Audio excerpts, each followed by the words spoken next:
Evening viewer, welcome to our Glory Globe TV. Here's the breaking news. Yes, for decades, outsiders have told a simple story about the ties that bind China's Communist Party and its people. This story describes a bargain between rulers and subjects in rather condescending terms. In this telling, most Chinese people, from the toiling masses to the urban middle classes, know to avoid talking or thinking about politics.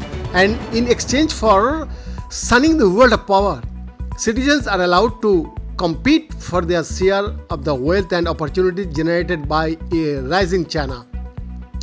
Recently, as China's economy slows, house prices slide and job opportunities for new graduates dwindle, the same outsiders have taken to wondering whether the public might turn on the party. In fact, that economically focused description of China's social impact understates the party's ambitions. Certainly, since Xi Jinping took over as supreme leader 11 years ago, Mr. Xi has for some time played down the pursuit of material wealth as a national cause and put politics, albeit in a strictly policed, top and form, back at the center of daily life. He has enjoyed considerable success, at least to date. A striking number of citizens, and especially those born after 1990s, who have known only ever-growing national wealth and strength, have been ready to believe that, on balance, China succeeds because of its stern one-party political system, not despite it. When unelected governments or autocracies claim that they deserve to rule because they govern well and efficiently, politically, scientists talk of appeals to performance legitimacy. In this vein, the first 2 years of the COVID-19 pandemic were a particular gift to party ideologies.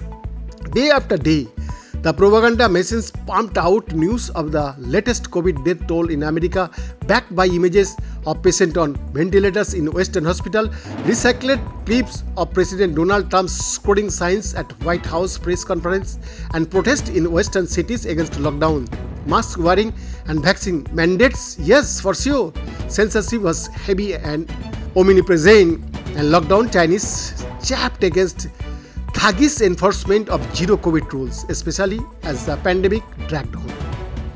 On balance, though boast of Chinese exceptionalism rang true for many citizens' party ideologies, held Mr. Xi as commander-in-chief of a people's war against COVID, offering China order and safety, in contrast with squabbling, selfish Western democracies. Alongside boast about the party's governing competence, Mr. Xi has offered darker calls for China to become self-reliant and learn to struggle against foreign foes. In speeches, he talks of Chinese re-emergence as a great power and how that will involve defining a hostile American-led Western bent on containment. Such talk of dangers serves more than one purpose. It unifies the masses while turning anyone with conflicting views into an enemy within. For in time of perils, dissent by underlines is a form of sabotage, like a sailor arguing with the captain of a storm-tossed ship. Yet a mandate to rule based on the claim that the party is exceptionally competent, and indeed is successful because it brooks no dissent, becomes a trap when top leaders mess up. A decisive, though tyrannical captain quickly becomes a liability if he repeatedly steers the ship of state onto rocks. An unusually candid essay by two Chinese scholars, Fu Wu and Gui Wong, describes a crisis of confidence among the young. The work, based in part of service of social media, is flagged and translated by David Wenbai of the University of Montreal on his Reading the China Dream blog. Focusing on Chinese born after the 1990s, it describes a gap between their patriotism and high expectation of their rulers and the realities of a society that seems to them truly unequal, to the point that hard-working provincial Chinese can never catch up with those born into privilege. First published in 2022 and reissued last month by an academic journal. The Beijing Culture Review, the essay, The 5 Intriguing Paradoxes of Contemporary Chinese Young People, describes youngsters who have turned against evil private capital and want a strong state to tame it. Some are suffering crises of belief that are leading many to shun marriage and decline to have children.